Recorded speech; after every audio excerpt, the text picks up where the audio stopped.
पश्चिम बंगाल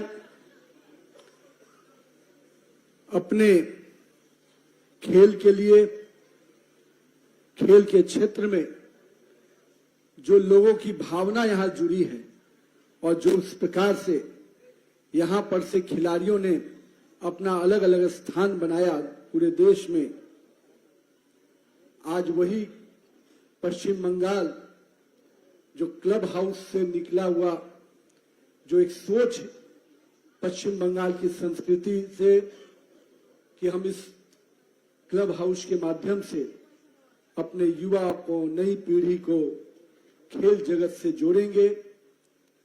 इन्हीं एनजीओ और इन्हीं क्लब हाउस के माध्यम से कई प्रकार के सांस्कृतिक आयोजन और पश्चिम बंगाल की संस्कृति को, पश्चिम बंगाल की विरासत को जिस प्रकार से इन क्लब हाउसों ने एक स्थान दिलाया, और मैं कह सकता हूं पूरे देश में, चाहे यहां के कलाकार हों, यहां के अलग अलग विधाओं के लोग हों, चाहे पेंटिंग हो, पत्रकारिता हो, कला का कई अलग अलग आयाम हो, संगीत हो, खेल हो, इन सब क्षेत्रों से क्लब हाउस के माध्यम से, संस्थानों के माध्यम से इस पश्चिम बंगाल का जो पुराना इतिहास रहा उसको निश्चित रूप से इन क्लब हाउसों ने एक बहुत ही अलग रूप से स्थापित किया।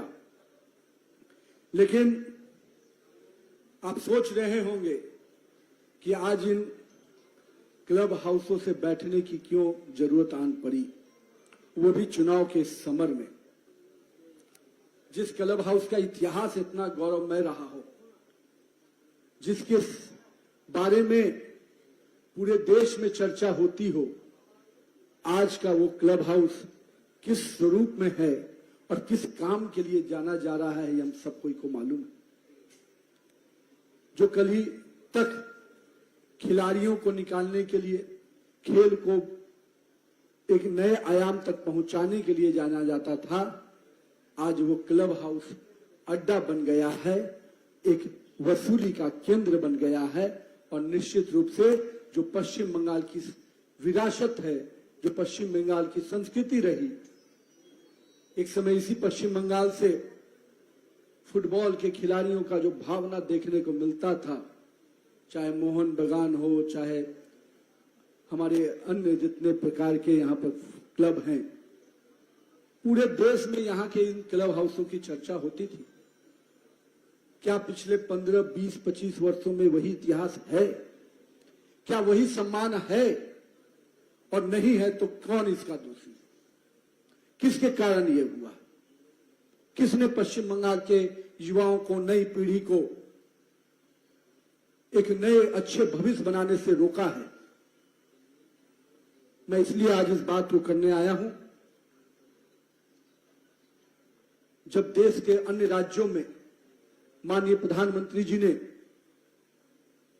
खेलो भारत का आवाज दिया, सरकार के योजनाओं से उसको जोड़ा, हर पंचायत में खेलों के और खिलाड़ियों का माहौल बने, उस कालखंड में जब पूरे देश में अलग अलग प्रांतों में खेल के प्रति रुझान बढ़ा, तो वही पश्चिम बंगाल खेल से पीछे होता चला गया और यहां कहने लगे लोग खेला होगा। मैं पूछता हूं, जो खेल का क्षेत्र था वहां खेला होने का स्वभाव किसने उत्पन्न किया है? और जिसने उत्पन्न किया है वो खेल के प्रति कितना नकारात्मक रूप से उनके लिए खेल का मैदान राजनीति का मैदान बन गया। और निश्चित रूप से ये समय आ गया है मित्रों कि उनको सजा देना चाहिए। आज हरियाणा को देखिए, पिछले बार के ओलंपिक में हरियाणा ने 6 में से भारत को 6 पदक मिला, हरियाणा में 4-4 पदक गया। वही हरियाणा, वही खेलो भारत के सपने को लेकर आगे बढ़ा और आज भारत का खेल का केंद्र बनता जा रहा है हरियाणा। ये कहीं न कहीं दिखता है माननीय प्रधानमंत्री नरेंद्र मोदी के सपनों का भारत कैसा है। बिहार जैसा राज्य जहां खेल की चर्चा कम होती थी, वहां भी जंगल राज था, उसको हम लोगों ने मिलकर समाप्त किया। आज बिहार के खिलाड़ी भी देश में नाम रोशन कर रहे हैं, गुजरात के खिलाड़ी देश में नाम रोशन कर रहे हैं, देश के कई प्रांतों के खिलाड़ी देश में नाम रोशन कर रहे हैं। लेकिन मेरा पश्चिम बंगाल जो हमारा अग्रणी था खेल में, अगर आज पीछे रहा है तो जिन लोगों के कारण रहा है उनको सजा देने का समय है। मैं पूछता हूं, जो ये सांस्कृतिक भावनाओं का प्रतीक था, जहां की कलाएं, जहां के पेंटिंग, पूरे यहां के चित्रकार देश और दुनिया में अपना नाम रखते थे, क्या पिछले दिनों आपने सुना कि कोई पश्चिम बंगाल का युवा उस क्षेत्र में आगे बढ़ा? क्योंकि यहां के मुख्यमंत्री को इससे मतलब ही नहीं है, उनको तो खेला करने से मतलब। लेकिन मित्रों, इस अड्डा को समाप्त करना है, क्लब हाउस के इस पुराने वैभवशाली इतिहास को वापस लाना है। जो टीएमसी की सरकार यहां चल रही है, मैंने कल ही कहा, ये तोलाबाजी और तुष्टीकरण वाले, ये माफियागिरी और महिलाओं को उत्पीड़न करने वाले, ये करप्शन और कट मनी वाली टीएमसी को समाप्त करना होगा, नहीं तो हम इस पश्चिम बंगाल को उस विकसित पश्चिम बंगाल नहीं बना पाएंगे। जब हम कहते हैं कि यहां के लोगों का हक मारा गया, तो वो कहते हैं कि पश्चिम बंगाल का लोग बाहरी और भीतरी। अरे हम तो ए पार और ओ पार वाले नहीं हैं, हम तो ये पार हैं। हम तो पश्चिम बंगाल के लोगों की चिंता कर रहे हैं, आप तो ओ पार से लाए हुए लोगों की चिंता कर रहे हो, जिसको यहां का हक दिलाने का काम कर रहे हो। मैं स्पष्ट रूप से कहता हूं, पश्चिम बंगाल के मेरे क्लब हाउस के मित्रों, आपका केंद्र, आपका क्लब हाउस निर्माण का प्रतीक है, सृजन का प्रतीक है, नए नए प्रतिभाओं को स्थान दिलाने का प्रतीक है। उस केंद्र को वसूली का केंद्र नहीं बनने देना। उस केंद्र से माफियाओं को सरकार चलाने नहीं देना। मैं इसलिए आज आपके बीच में बैठा आया मिलने के लिए। मुझे तो मालूम हुआ है, चुनाव का समय आता है तो पूरे साल 5 साल तो वसूली चलता है, और चुनाव के समय इन्हीं अड्डाओं से बूथ कैप्चरिंग करने की रणनीति बनती है। इस बार तो पूरी तरह से तैयारी है मित्रों, क्योंकि पूरे देश की निगाहें पश्चिम बंगाल पर लगी है। जो महाजंगल राज की सरकार चल रही है, उसको अब ये मौका हम नहीं देने जा रहे हैं, और कहीं न कहीं इन क्लब हाउस को जो अड्डा बनाकर काम करने का प्रयास करते थे, निश्चित रूप से उसको हम खत्म करेंगे और नए पश्चिम बंगाल में इनके गौरवशाली इतिहास को फिर से लाने का काम करेंगे। चाचल में एक फुटबॉल स्टेडियम बन रहा है। कितने साल से बन रहा है पता नहीं, आप लोग जानते होंगे, क्योंकि शायद आप ही के जिला का मामला है, यही का है ना। कितना दिन से बन रहा है? बन रहा है, घबराइए मत, इनसे नहीं बनेगा, वो आपकी नरेंद्र मोदी की सरकार आएगी, उन्हीं से बनेगा। और मैं आपको विश्वास दिलाता हूं, देश में फुटबॉल का जो वैभवशाली इतिहास पश्चिम बंगाल से जाना जाता था, उस फुटबॉल के इतिहास को फिर से पश्चिम बंगाल से लाने का काम हम करेंगे। अभी हाल में फुटबॉल के बड़े खिलाड़ी को बुलाया गया, विश्व के खिलाड़ी आए थे, पश्चिम बंगाल के लोग भावना से जुड़े हैं। फुटबॉल के खिलाड़ी आए तो पूरा पश्चिम बंगाल टूट पड़ा। लेकिन क्या हुआ था, उसमें भी खेला ही हुआ, खेल नहीं हो पाया। मैं इसलिए आज आपसे कहने आया हूं, मेरे युवा साथियों, पूरे देश में 2030 में भारत कॉमनवेल्थ गेम्स कराने वाला है, उसकी दावेदारी हमने की है। 2036 में ओलंपिक गेम्स की तैयारी हम लोग कर रहे हैं। लेकिन भैया 10 साल है अभी, इस 10 साल का मौका दीजिए, भारतीय जनता पार्टी और एनडीए के नेतृत्व में डबल इंजन की सरकार बनाइए। कॉमनवेल्थ गेम्स जब होगा तो कोई ना कोई पश्चिम बंगाल का युवा कहीं ना कहीं एक पदक लेता हुआ दिखेगा। इस सपने को साकार करना है। ये इन लोगों से नहीं संभव है। ये कटमनी वाले लोग हैं। इनको खेल से मतलब ही नहीं है। खिलाड़ियों के प्रति जो भावना होनी चाहिए मतलब ही नहीं है। हम जब फिट इंडिया बोलते हैं तो इनको हिट लगता है। अरे फिट इंडिया मतलब हमारा युवा अगर फिट रहेगा तो आगे बढ़ेगा। लेकिन कभी आप नहीं देखे होंगे कि ममता दीदी फिट इंडिया पे बात करेगी। उनको तो इस राज्य और इस देश की जनता को हिट करना है। और बांग्लादेशियों को उनको फिट नजर आते हैं, उनको बसाने की चिंता करते हैं। और बंगाल के लोग, पश्चिम बंगाल के युवाओं के प्रति उनकी कोई भावना नहीं। मैं इसलिए आज इन बातों को आपके सामने रख रहा था मित्रों, क्योंकि जिस राज्य में हम लोगों ने जो सपना देखा है, आज वो सपने नहीं पूरे हो रहे हैं, तो हमको युवाओं को आगे आना पड़ेगा, खिलाड़ियों को आगे आना पड़ेगा, कलाकारों को आगे आना पड़ेगा, क्योंकि यह आपका पश्चिम बंगाल है। अगर लोगों ने इसको रोकने का काम किया है, टोकने का काम किया है, तो इसकी लड़ाई भी आपको लड़नी पड़ेगी। आज मुझे मालूम हुआ कि देश भर में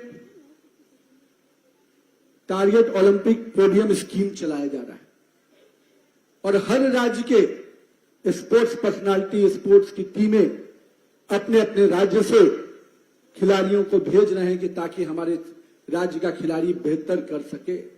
पर पश्चिम बंगाल की सरकार के पास समय नहीं है अपने राज्य के किसी खिलाड़ी को ट्रेनिंग देने का, आगे बढ़ाने का। अब आप सोच सकते हैं, जब केंद्र सरकार कदम भी उठाती है, अपने तो कुछ करना नहीं, अगर कोई कर रहा है तो उसमें सहयोग भी नहीं करना। अरे अगर पश्चिम बंगाल का युवा खिलाड़ी आगे बढ़ेगा, उसको अगर माननीय प्रधानमंत्री जी की कई अलग अलग स्कीम में मौका मिल रहा है, उसमें तो सहयोगी बनो। देश भर में ऐसी कई वेलफेयर स्कीम हुई जो केंद्र सरकार की योजनाओं से चल रहा है, सभी राज्यों ने उसको लागू किया। पर ममता दीदी का है कि मेरा चेहरा जब चमकेगा तभी हम कोई योजना लाएंगे, और नहीं चेहरा चमकेगा तो हम उससे इस राज्य की जनता का भला नहीं होने देंगे। आज पूरे देश में केआईसी के तहत खेलो इंडिया सेंटर्स को पूरे देश में स्थापित किया जा रहा है, लेकिन उसके लिए भी राशि दी गई है राज्य सरकार को। पर राज्य सरकार उन राशि का उपयोग करने के बजाय केवल उसका दुरुपयोग कर रही है। अभी दीनदयाल उपाध्याय राष्ट्रीय खेल कार्यक्रम चल रहा है। देश भर के रिटायर्ड खिलाड़ियों को हमारी सरकार, नरेंद्र मोदी की सरकार ने 12,000 से 20,000 तक का उनको रिटायर्ड बेनिफिट दे रही है, ताकि हमारे खिलाड़ी रिटायरमेंट के बाद भी एक सामान्य रूप से अपनी जिंदगी जी पाए, ऐसा हम। लेकिन टीएमसी की सरकार का तो शोषण मॉडल है, उनको विकास मॉडल से मतलब नहीं है। और यही कारण है कि आज जब देश का सभी राज्य इस दिशा में आगे बढ़ रहा है, पश्चिम बंगाल निरंतर पीछे जा रहा है। मित्रों, आज पश्चिम बंगाल में 6,000 से अधिक छोटी बड़ी कंपनियां जो यहां पर लंबे समय तक काम करती थी, जो यहां के युवाओं को रोजगार देने का काम करती थी, उन युवाओं को जो मौका मिलता था, ये सारी कंपनियों का जो केंद्र पश्चिम बंगाल था, आज वो सारा केंद्र यहां से हटाकर दूसरे राज्यों में चला गया। कंपनी ने अपना निवेश करना बंद कर दिया। अब आप सोचिएगा कि इसका लाभ, इसका हमको क्या मतलब है, खिलाड़ी को, क्लब हाउस का क्या मतलब है। इन सभी बड़ी कंपनियां अगर ग्रोथ करती तो सीएसआर के माध्यम से उन कंपनियों का निवेश भी यहां होता, और सीएसआर के माध्यम से एक बड़े पैमाने पर हम इन क्लब हाउसों को सपोर्ट दे पाते हैं। अब क्या करती हैं दीदी, क्लब हाउस को पैसा भेजती हैं, साल में 2 बार 3 बार भेजती हैं। अब मुझे जो जानकारी है, 2-3 लोग उसके अकाउंट होल्डर हैं और उसमें भी पूजा के नाम पर, त्योहार के नाम पर पैसा आता है और उसमें भी खेला ही होता है, पूजा नहीं हो पाता है। ये भी आपने देखा। दीदी ने तो यहां तक फरमान जारी किया है, अभिषेक बनर्जी हैं उनके भाईपो जो कट रखते हैं, यहां तक फरमान जारी किया है, पूरे मेरे चेहरे का फोटोग्राफ लगेगा हर एक पूजा पंडाल में और देख लेना कि जब फोटो आ जाएगा तभी पैसा भेजना, अदरवाइज कोई पूजा पंडाल बिना मेरे फोटो के रहेगा तो उसको क्लब हाउस को पैसा नहीं मिलेगा। यह स्थिति है। मैं इसलिए इन बातों को आज आपके सामने रख रहा हूं कि पूरे पश्चिम बंगाल में हजारों की संख्या में ये क्लब हाउस इस राज्य के विकास में, इस राज्य के नव निर्माण में काम करने वाले हैं, लेकिन उनका जो दुरुपयोग हो रहा है, उन दुरुपयोग को निश्चित रूप से हमें बचाना है। और वर्तमान में की जो बांग्लादेश के जो घुसपैठियों को यहां बसाने का काम जो हो रहा है, उसके खिलाफ निश्चित रूप से इन क्लब हाउसों को खड़ा होना होगा, इन एनजीओ को खड़ा होना होगा। मैं आपसे अपील करने आया हूं क्योंकि आप हमारे हर मोहल्ले के लोगों को प्रतिनिधित्व देते हैं, हमारे हर मोहल्ले के लोगों को आप पर आस्था है, विश्वास है कि ये हमारी युवा पीढ़ियों का नेतृत्व करता है ये हाउस। अगर आप पूरी तरह से इस विषय को लेकर कि आप कल्पना कीजिए कि आज से 30 साल, 40 साल, 50 साल पहले इसकी कल्पना जो की गई थी, किस रूप में इसको स्थापित किया गया था, क्या जो अपने स्थापना काल में जिस सोच से इसका स्थापना हुआ था, क्या आज उस रास्ते पे ये चल रहा है? अगर नहीं चल रहा है तो इसको उस रास्ते पर लाने का काम जहां हमारा है वहीं आप क्लब हाउस के हमारे सभी प्रमुख लोगों का भी है। इसलिए मैं आपसे आह्वान करने आया हूं कि आइए अपने इस पश्चिम बंगाल को इस सशक्त, खेल समृद्ध पश्चिम बंगाल बनाने का, निर्माण करने का संकल्प ले और निर्माण यहां के युवा पीढ़ियों को, यहां के संस्कृति को, यहां के विरासत को, यहां के कला को बचाने के लिए। और आपका संकल्प निश्चित रूप से देश के प्रधानमंत्री नरेंद्र मोदी के नेतृत्व में सफल होगा। मित्रों, मैं आज आपको जहां पश्चिम बंगाल की चर्चा कर रहा था, वहीं देश की भी चर्चा आपके सामने जरूर करना चाहिए, क्योंकि आप ऐसे लोग हैं जिन्होंने इस देश के बारे में हमेशा सोचा है। पूरा पश्चिम बंगाल एक समय उद्योग का केंद्र हुआ करता था, बड़े बड़े व्यापार इस पश्चिम बंगाल के केंद्र से होके जाते थे। और इसी पश्चिम बंगाल ने वंदे मातरम का सृजन किया और इसी वंदे मातरम को जिसने आज अंग्रेजी हुकूमत से हमें आजादी दिलाई, वो वंदे मातरम के जयघोष से हमारे उस कालखंड के कितने वीर सपूतों ने अपना बलिदान दे दिया, पर वंदे मातरम के गूंज से अंग्रेजों को निश्चित रूप से इस देश से मुक्ति दिलाई। लेकिन मित्रों, आपको जानना पड़ेगा उसी वंदे मातरम का अपमान किसने किया। जब हम वंदे मातरम का वर्षगांठ मना रहे थे, संसद में विशेष सत्र चल रहा था, उसमें विशेष चर्चा हो रही थी, तो टीएमसी के सांसदों ने उस चर्चा के दौरान विघ्न डालने का काम किया, उसको रोकने का काम किया और उस वंदे मातरम के प्रति जो पश्चिम बंगाल के मिट्टी से जो आवाज आई थी उसको भी अपमानित करने का काम किसी ने किया, तो टीएमसी के सांसदों ने किया है। अब ऐसे समय में जो यहां की संस्कृति को, यहां के विरासत को, जो सम्मान का प्रतीक था, उसको भी इन्होंने छोड़ा नहीं। मैं इसलिए आज आपसे ये बात करने आया हूं। मां, मिट्टी, मानुष की बात होती है, किस प्रकार से माता बहनों का अपमान हो रहा है, किस प्रकार से बाहर से आए हुए घुसपैठिया हमारी माता बहनों को अपमानित कर रहे हैं, जलित कर रहे हैं। दीदी उन घुसपैठियों के लिए काला कोट पहनकर सुप्रीम कोर्ट तो जाती है, पर हमारी माता बहनों को न्याय दिलाने के लिए कोर्ट के दरवाजे तक प्रशासन न जा पाए, इसकी चिंता जरूर करती है।